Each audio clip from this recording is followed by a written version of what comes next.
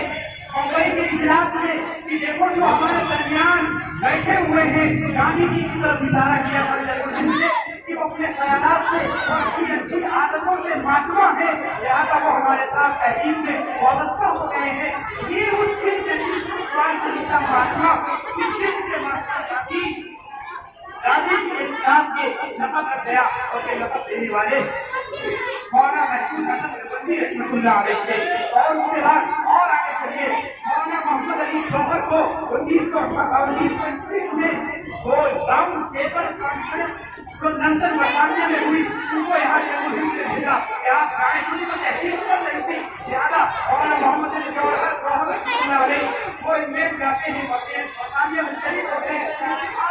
وہی ان کا انتقال ہو گیا،